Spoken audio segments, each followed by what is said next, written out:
कैसे हो? I hope आप लोग ठीक होंगे। तो हम लोग स्टार्ट करते हैं क्लास 10th का विज्ञान चैप्टर 1 से, जिसका नाम क्या है? रासायनिक अभिक्रिया और समीकरण। तो सबसे पहले बात करते हैं कि रासायनिक रासायनिक अभिक्रिया होता क्या है?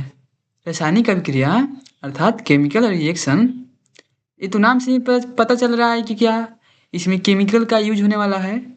तो रासायनिक अभिक्रिया होता क्या है? जब एक या एक से अधिक पदार्थ आपस में मिलकर जब नया पदार्थ का निर्माण करते हैं।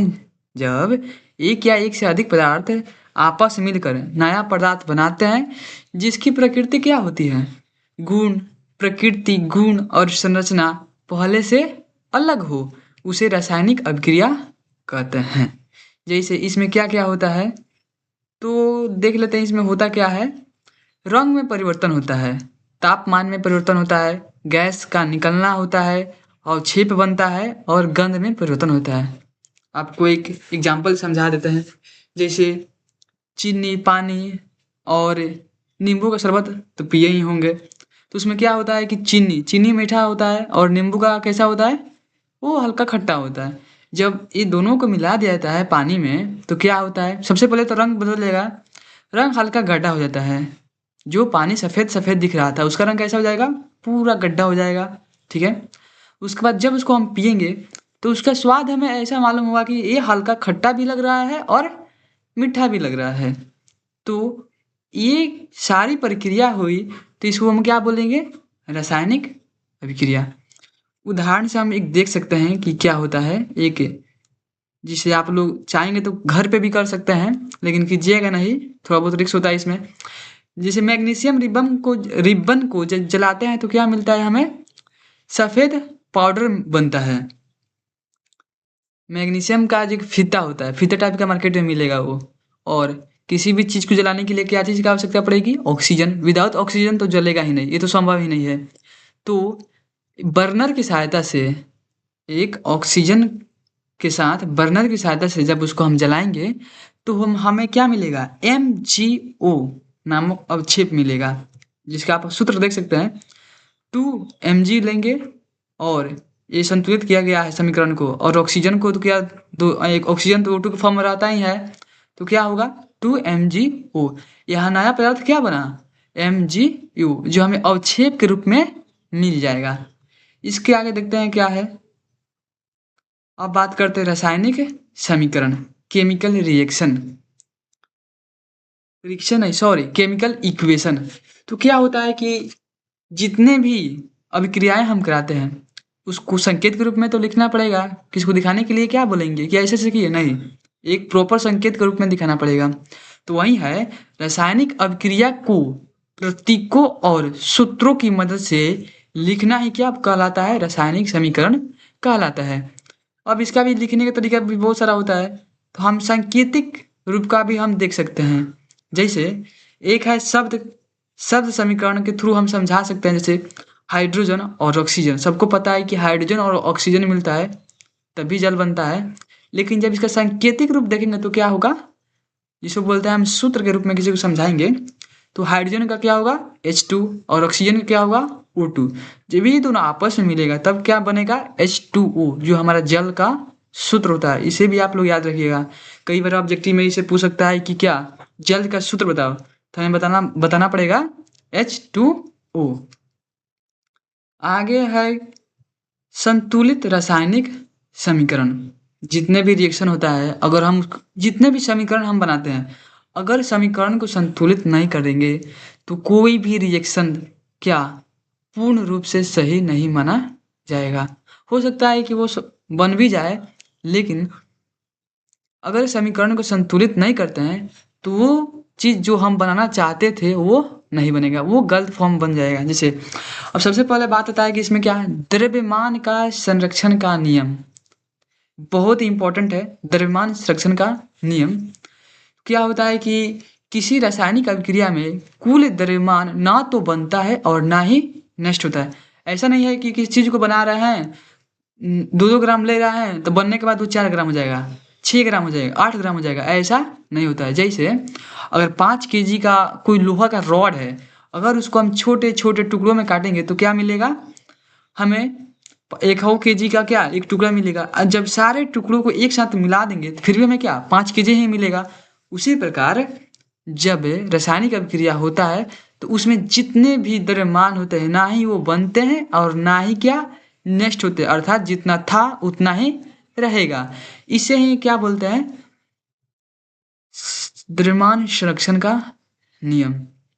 कुछ उदाहरण है, जैसे हाइड्रोजन का 2 हाइड्रोजन है और ऑक्सीजन, जब ये दोनों को मिलाएंगे तो H2 होगा, लेकिन ये संतुलित नहीं है, ये सही नहीं माना जाएगा। इसको संतुलित करने के लिए क्या किया जाएगा, हाइड्रोजन का 2 मॉलिक्यूल्स लेना पड़ेगा और ऑक्सीजन लेना पड़ेगा।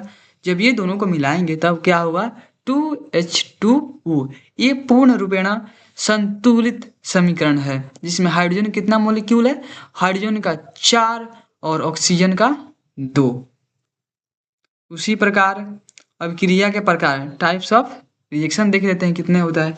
संयोजन, सबसे पहला प्रकार क्या है, आप लोग इसको अभी नोट डाउन मत कीजिएगा, मैं इसको आप लोगों को प्रोवाइड करा दूंगा, लास्ट में बता दूंगा कहाँ पे ये सारी चीज़ मिलेगा। आप लोग अच्छे से लेक्चर अटेंड करने के बाद आप लोग वहाँ जाकर आराम से लिख सकते हैं। और ये भी है, इसे बाहर ना ही एग्जाम में कुछ आएगा, इसे बाहर आ ही नहीं सकता है, क्योंकि मैंने भी जब 10th का एग्जाम दिया था मैंने भी 466 मार्क्स गेन किया है। आप लोगों का विश्वास नहीं हुआ तो आप देख सकते हैं, आप लोग कहिएगा तो मैं उसको दिखा दूंगा प्रूफ, जो मेरा मार्कशीट है उसको। तो मैंने जस्ट ऐसा ही उपयोग किया था, मैंने कोई एक्स्ट्रा कोचिंग क्लास नहीं थे, बस यूट्यूब पर जितने भी कंटेंट थे उसको मैंने उठाकर और अपने से नोट्स बनाया। प्रत्येक हमें पता है कि हाँ ये टॉपिक आने वाला है तो उसका नोट्स बना लेते हैं। जस्ट इसी प्रकार आप लोग एक बार अटेंड कर लीजिए लेक्चर, उसके बाद आपको नोट्स दे देंगे, उस नोट्स के हेल्प से अपने अनुसार आप लोग बनाकर अच्छे राइटिंग में इसको एक बार लिख लीजिएगा और इसी का उपयोग कीजिएगा। एकदम बोलते हैं 100%, एक मार्क्स आपका नहीं घटेगा। तो बात करते हैं टाइप्स ऑफ रिएक्शन। सबसे पहले आता है कि क्या, संयोजन अभिक्रिया। अब संयोजन नाम से ही पता चलता है क्या, संयोजन अर्थात 2 या 2 से अधिक पदार्थ आपस में मिलेंगे, संयोजित होंगे। तो 2 या 2 से अधिक पदार्थ मिलकर जब एक नया पदार्थ बनाता है तो उसे क्या बोलते हैं, संयोजन अभिक्रिया। जैसे आप नींबू पानी को भी क्या ले सकते हो, नींबू ले लो, जल चीनी ले लो, पानी ले लो, इसको मिला देते हैं, जो नया पदार्थ हमें मिलता है वो क्या होता है, वो संयोजन अभिक्रिया के थ्रू ही हमें क्या मिलता है, शरबत जो लास्ट में बनता है वो संयोजन अभिक्रिया के थ्रू ही हमें मिलता है। यहाँ पर कोई एग्जाम्पल दिया गया है, जैसे कैल्शियम ऑक्साइड और जल को जब मिलाते हैं तो CaOH2 का होल ट्वाइस मिलता है, इसको बोलते हैं चूना पत्थर। जो गांव में खैनी उनी खाते होंगे उनको आप देखे ही होंगे, लास्ट में क्या खैनी जो एक पत्ता होता है उसमें चूना मिलाया जाता है, तो जो सफ़ेद कलर का चूना होता है उसी को क्या CaOH2 का होल ट्वाइस, ये भी याद रखिएगा लोग, चूना पत्थर। ये अभिक्रिया ऊष्माक्षेपी, क्योंकि इसमें ऊष्मा निकलती है। जब चूना को मार्केट से लाते हैं और उसमें हम पानी डाल देते हैं तो एक बुलबुला, ऐसे बुलबुला निकलने लगता है। जब उसमें हाथ डालते हैं तो हमें क्या गर्मी महसूस होता है, कई बार हाथ जब भी जल जाता है। तो इससे क्या होता है, अर्थात इसमें से ऊष्मा निकल रही है, इसलिए क्या बोलते हैं ऊष्माक्षेपी। एक टॉपिक हमें यहाँ भी मिल गया, एग्जाम में पूछ सकता है कि ऊष्माक्षेपी अभिक्रिया को लिखे थे क्या बोलते हैं, वैसी अभिक्रिया जिसे बनने के बाद प्रोडक्ट अर्थात फल, उसे क्या बोलते हैं, फल स्वरूप ऊष्मा की प्राप्ति होती है तथा अर्थात हीट मिलता है, तो उसे क्या बोलते हैं, ऊष्माक्षेपी अभिक्रिया।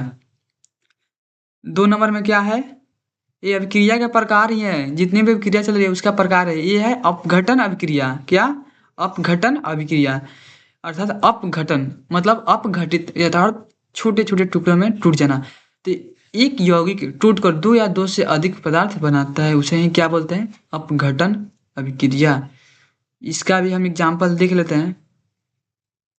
इसका अगर हम प्रकार देख लेते हैं तो क्या, अपघटन अभिक्रिया का भी प्रकार है।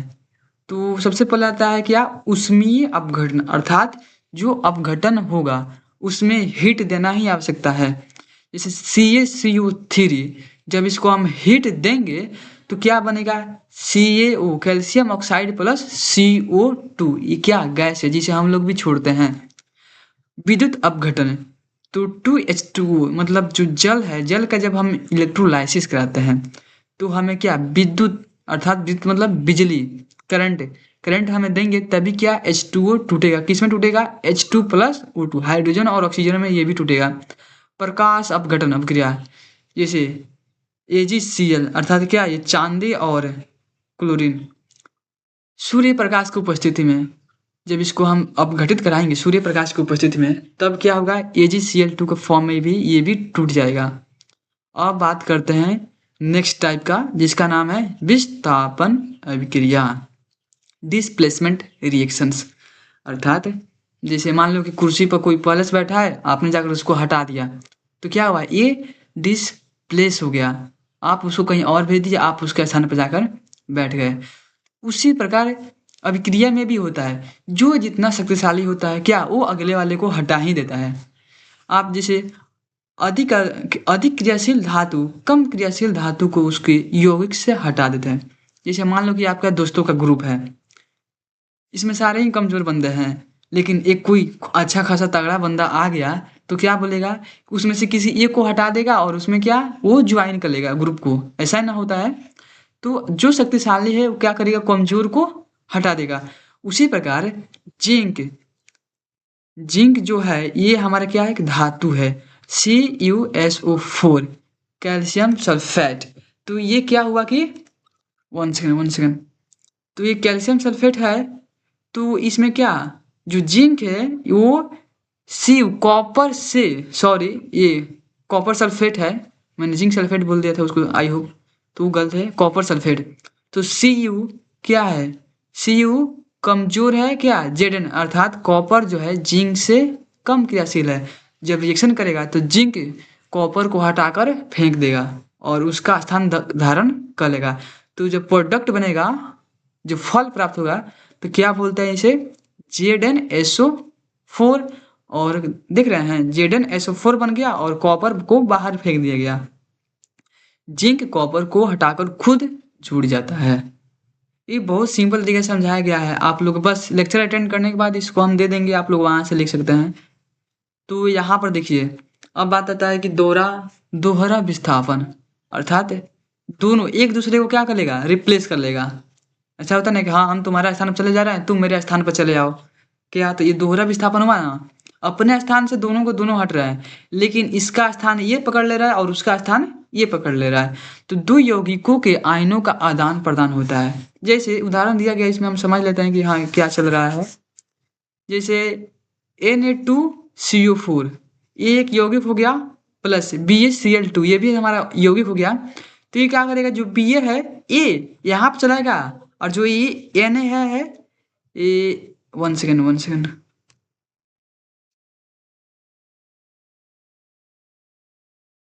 जो यहाँ पर Na है ये Ba का स्थान चलेगा तो फलस्वरूप क्या बनेगा BaSO4 ये यहाँ आ रहा है तो क्या बनेगा BaSO4 प्लस NaCl। अब इसको क्या संतुलित कर देंगे तो यहाँ पे 2 को ऐड करना पड़ेगा। अब यहाँ पे देख सकते हैं BaSO4 जो है ये अवक्षेप के रूप में क्या नीचे बैठ जाएगा। अब इसका और टाइप्स देख सकते हैं, टाइप्स शायद आई होप खत्म हो गई। 5 टॉपिक, तो टॉपिक नंबर 5 पर देखते हैं ऑक्सीकरण और अपचयन रिडॉक्स रिएक्शन। अर्थात क्या होता है जब हम बात करते हैं ऑक्सीकरण का तो ऑक्सीकरण में क्या ऑक्सीजन का जुड़ना।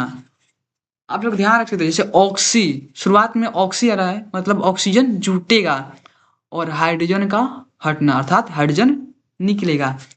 और अपचयन, अपचयन मतलब ऑक्सीजन का हटना और हाइड्रोजन का जुड़ना, दोनों एक दूसरे के अपोजिट है, इस बात का ध्यान रखिएगा। ऑक्सी ऑक्सी मतलब ऑक्सीजन, तो ऑक्सीजन का जुड़ना और हाइड्रोजन का निकलना ये हो गया ऑक्सीकरण। और अपचयन में क्या होगा ऑक्सीजन का हटना और हाइड्रोजन का जुड़ना ये हो गया अपचयन। उदाहरण भी दिया गया आप उसको भी देख सकते हैं जैसे CaO प्लस H2 तो क्या हो गया Cu प्लस H2O जल बाहर निकलेगा यहाँ से। तो यहाँ पे CuO इसमें ऑक्सीजन जुटा हुआ है तो क्या हो गया यहाँ से निकल रहा है, CO से ऑक्सीजन निकल रहा है, तो ये हमारा अपचयन। लेकिन H2 में ऑक्सीजन आके जुड़ रहा है, तो H2 का क्या हो रहा है, ऑक्सीकरण हो रहा है। इसे ही क्या बोलते हैं, रिडॉक्स रिएक्शन कहते हैं। और इसे रिडॉक्स अभिक्रिया कहते हैं, क्योंकि इसमें दोनों साथ साथ हो रहा है।